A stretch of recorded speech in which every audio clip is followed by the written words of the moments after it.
suis Mélanie, je suis ISP et j'ai aussi la fonction d'officier de santé au CODIS. Donc la mission, en fait, elle a été... Si, pardon, excusez-moi. Non. Bonjour, je suis Sylvaine, mais je suis cadre de santé sur le pôle d'urgence SAMU-SMUR. Donc la mission de l'officier de santé, en fait, au sein du SDIS 33, elle a été créée en mars 2002, avec une mission principale qui était d'assurer en fait la gestion des bilans simplifiés et d'orienter les VSAV dans les services d'accueil d'urgence les plus proches en fonction des capacités d'accueil et après régulation avec le SAMU. On avait aussi d'autres missions secondaires, donc vous les voyez là, donc la participation à l'évaluation des pratiques professionnelles des chefs d'agré, optimiser l'engagement des moyens de 3SM, conseiller les chefs de salle pour différentes problématiques comme les thématiques de santé, voilà, conseiller sur la constitution des colonnes de renfort et plein d'autres choses. On s'est rendu compte qu'il y avait une limite au niveau du rôle principal, donc il y avait peu de bilans simplifiés orientables, et les seuls orientables aboutissaient souvent à des transports non effectués, donc pas forcément beaucoup plus de plus-value pour nos pompiers, et qui devaient basculer sur un appel au niveau du SAMU, et où c'était compliqué en fait d'avoir un interlocuteur dédié et avoir une solution rapide. Ça a obligé l'officier de santé aussi à avoir des appels récurrents au niveau des SAU qui étaient déjà en difficulté et pas de possibilité de réorientation. Les feux de forêt en 2022, ils nous ont aussi montré que qu'il y avait un rôle central pour l'officier de santé dans l'aide au recensement des personnels du SDIS et du 3SM engagés sur les chantiers hors du commun avec toutes les colonnes de renfort extra-départementales. Et avec la gestion aussi de la pharmacie, et en fait, on s'est rendu compte aussi que les horaires n'étaient pas adaptés. Le site santé a permis d'avoir un interlocuteur commun pour tous les personnels du 3SM. Et le poste donc a évolué en 2023 et 2024 avec des changements d'horaire et une évolution des bilans secouristes avec l'arrivée de UrgeSAP. Donc en juin 2023, il y a eu donc une modification, donc déjà au niveau des horaires, où on est passé en 12 heures, un arrêt de la gestion des bilans verts, une prise en compte de la VLI, avec un déclenchement de ce vecteur, une analyse des pratiques des chefs d'agré via UrgeSAP, avec l'arrivée des bilans dématérialisés, un signalement des temps d'attente des VSAV dans les SAU, et assurer la gestion des accidents en service. Donc, tout est remonté au niveau de l'OSC, qui est après en relation avec l'OPMED, et qui sera ensuite saisi dans Medisap dans les dossiers de chaque pompier. Et en cas de difficulté avec UrgeSAP, la saisie est faite en fait par l'OSC quand il y a un mode dégradé. En avril 2024, du coup, on est passé avec une mission sur 24 heures, avec une augmentation des effectifs de l'OSC et une formation initiale adaptée à l'évolution du poste. Donc, on a eu un peu plus de missions principales, avec l'analyse des pratiques professionnelles des chefs d'agré des VSAV via le UrgeSAP, pour voilà, vraiment améliorer, pointer ce qui était manquant ou qui n'allait pas, et l'améliorer. Optimiser l'engagement des moyens de 3SM, donc SU, AMU, VLI, SSO, Novi. Assurer l'interface au niveau du CRA 15 avec la prise de contact avec l'IOR et suivre les attentes des SAU et rendre compte au chef de salle. Dans ces missions principales, en fait, voilà, on va pouvoir proposer aussi au niveau du SAMU, par rapport à tous nos 3SM qui sont d'astreinte, un renfort. Et on a continué à poursuivre donc nos missions secondaires.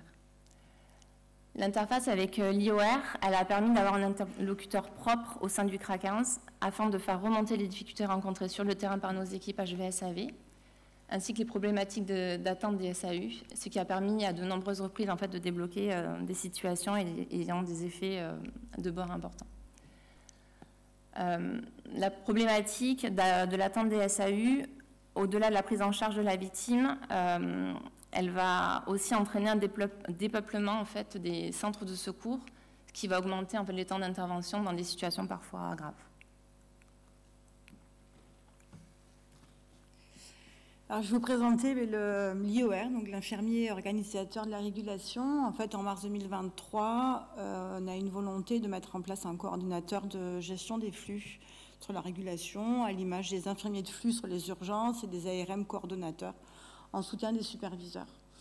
Peu après, juillet 2023, dans le cadre de la fermeture d'un de nos services d'urgence, notamment celui de Pellegrin à Bordeaux, on a eu une dizaine de volontaires, aides-soignants et infirmiers qui ont bien voulu participer à une mission expérimentale sur une rotation entre les urgences et la régulation sur un format en 12 heures qui était déjà leur planning initial.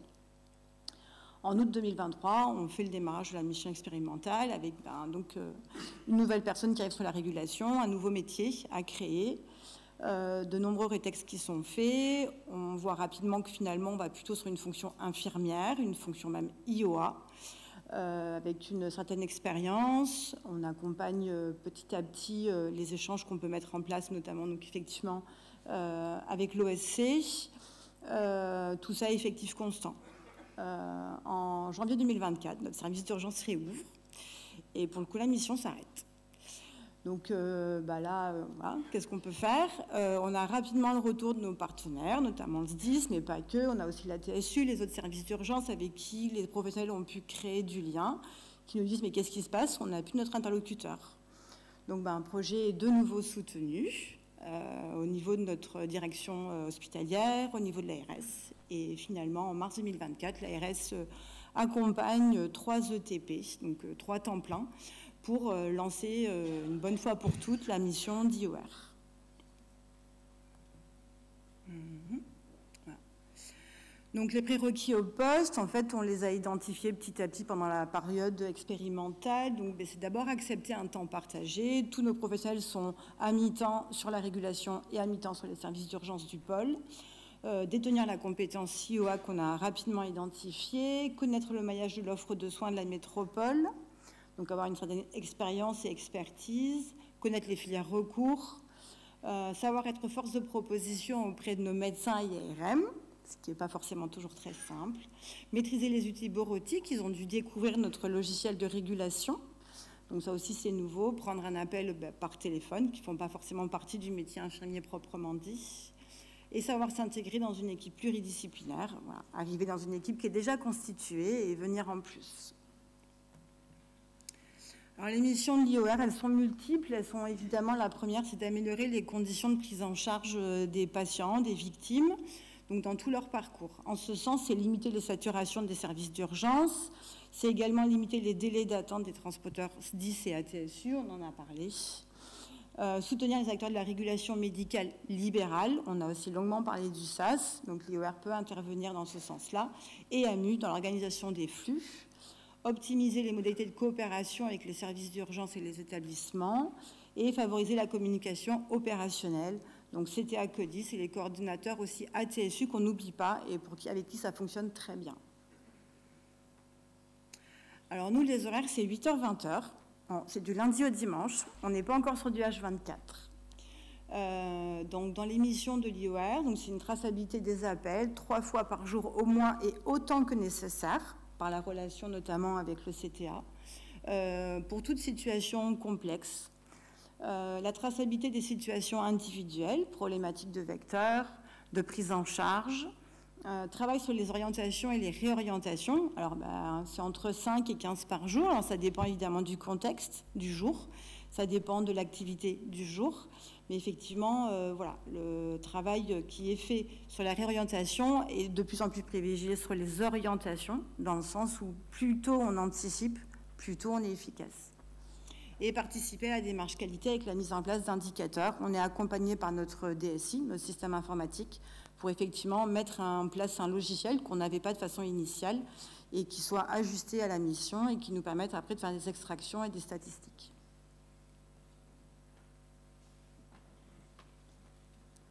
Donc là, vous avez plusieurs exemples en fait, de collaboration OSC et IOR.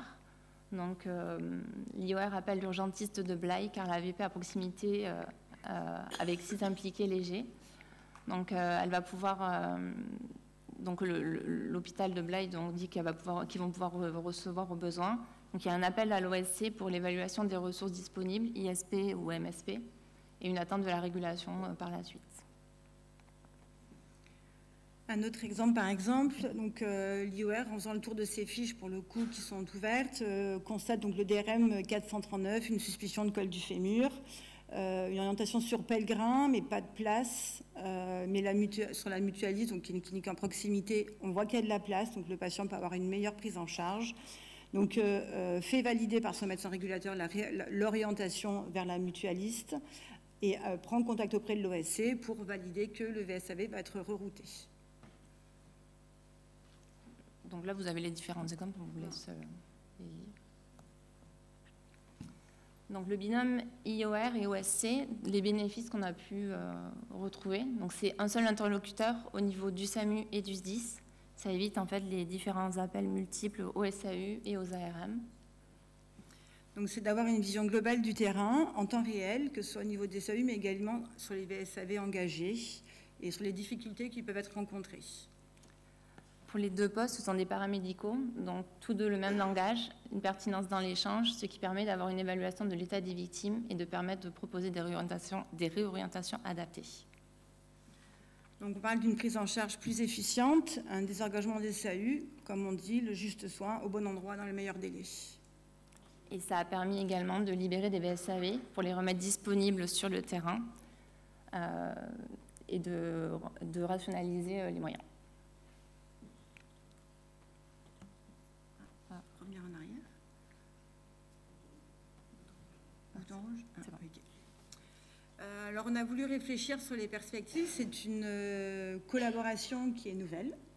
On en voit l'intérêt. D'abord on en voit un intérêt parce qu'on a ce ressenti qui rapidement s'est fait remonter. Et après, effectivement, petit à petit, on a des statistiques aussi.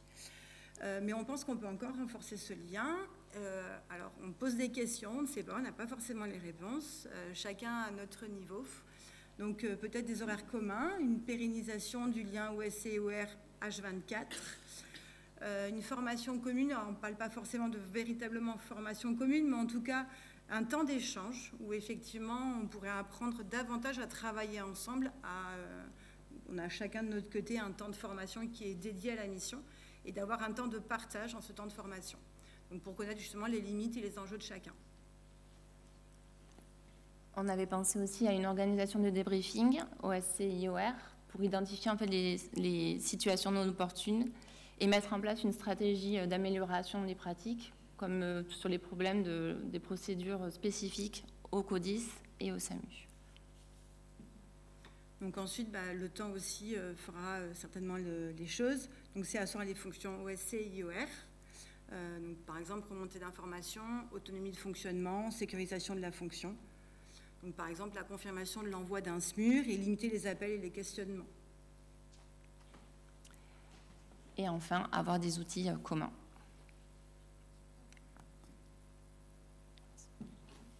Donc en conclusion, voilà, l'intérêt de la collaboration OSC-IOR est à présent reconnu. L'objectif commun, en fait, c'est d'améliorer l'offre de soins et offrir une prise en charge efficiente aux victimes. Potentialiser les ressources du territoire. Et améliorer et renforcer les liens du SDIS 33 et du SAMU 33. Merci. Merci.